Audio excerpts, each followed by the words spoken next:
Hey, Bridge family, it's Wednesday, and that means it's time to connect. Uh, I didn't get any questions again this week about the sermon, and the questions have all but completely stopped, and that's okay. I can use this for other things, and maybe it's important that I do that in these times. But I want you to know that you can still submit questions about the message or about faith, anything you have a question about, and I will work to answer that during these times as well as the opportunity arises. So please feel free to do that. But today we're going to do something a little different again.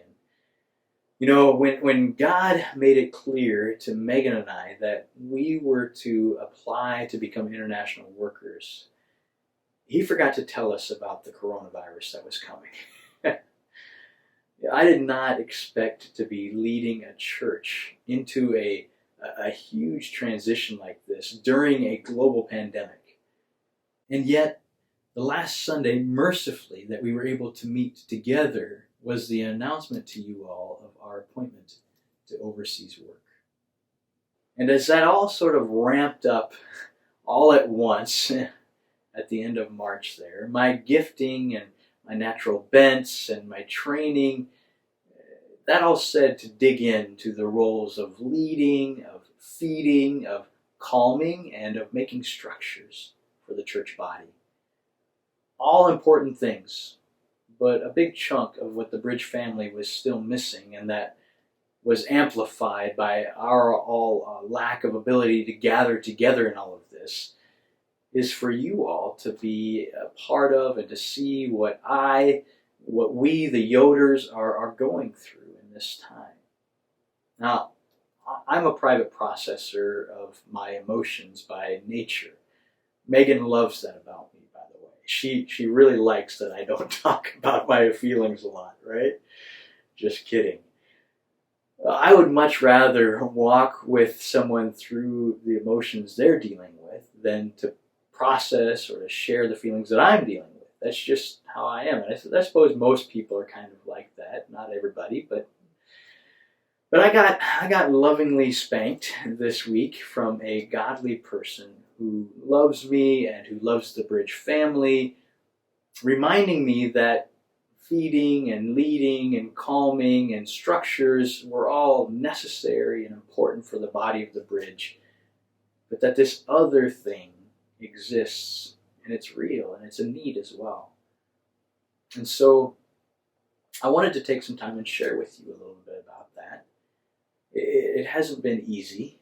It's not an easy thing for us. I know that it's hard for me to say that, not just because I'm a private processor, but just because I know that it's hard for everyone. This has been a very difficult thing, this pandemic, and then now we have this transition of us, and that's a big thing, and I realize that.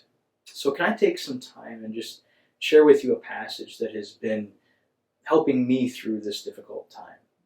It comes from 2 Corinthians chapter 4.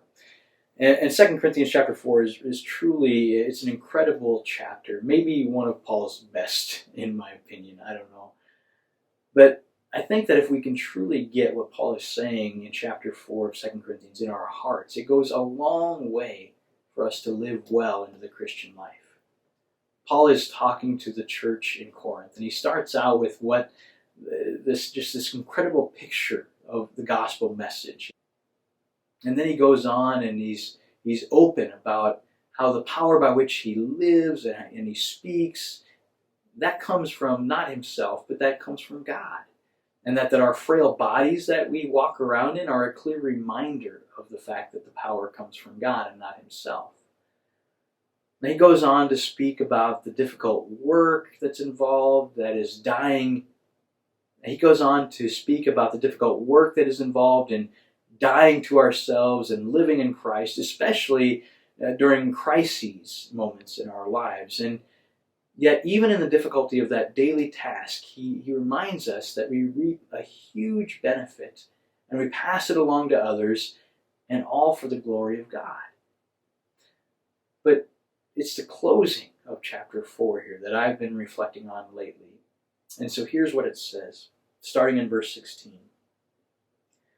So we do not lose heart, though our outer self is wasting away, Our inner self is being renewed day by day. For this light and momentary affliction is preparing us for an eternal weight of glory beyond all comprehension. As we look not to the things that are seen, but to the things that are unseen. For the things that are seen are transient, but the things that are unseen are eternal. Friends, family, in spite of the weight of ministry in the midst of this global pandemic, while preparing for the pain of a transition from a community and people that we love dearly and who have loved us so well, I wouldn't trade it.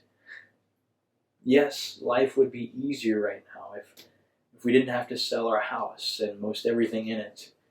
Life would be easier right now if we had a closing date and we knew what that was going to be like for our house. Life would be easier if we knew some of the unknowns on the other side of the ocean, like where we're going to live and what is it going to be like not having a church body like you guys right around us. What's it going to be like for Addie in school? Life would be easier if we didn't know we were going to be saying farewell to you all really soon. Life would be easier if we didn't have to make sudden and major shifts in ministry and at home and at work and school and childcare due to this global pandemic in the midst of it all. And life would be easier if we knew for sure that we could actually travel there this summer as we were planned. But I am trusting God. I'm taking Him at His word that He is renewing my inner self every day. And that this seemingly heavy weight is just a light and momentary affliction that is preparing me for an eternal weight of glory that is beyond anything I can comprehend. And so I'm asking that you join me in looking for the eternal things, the things that are unseen, the things that God is working in our lives at this time. Not the seen things, not the temporary things, but the eternal things that He's doing in us in these days. Megan and I want to thank you so much for everyone who attended our commissioning service on Sunday. It was such a blessing and a joy for us to be able to see so many of you in person and those of you watching online. Wow. It has helped us so much, tremendously, in our own processes of grieving this moving away from such an incredible family of believers. And I hope it has helped your grief as well. Until next time, be a witness.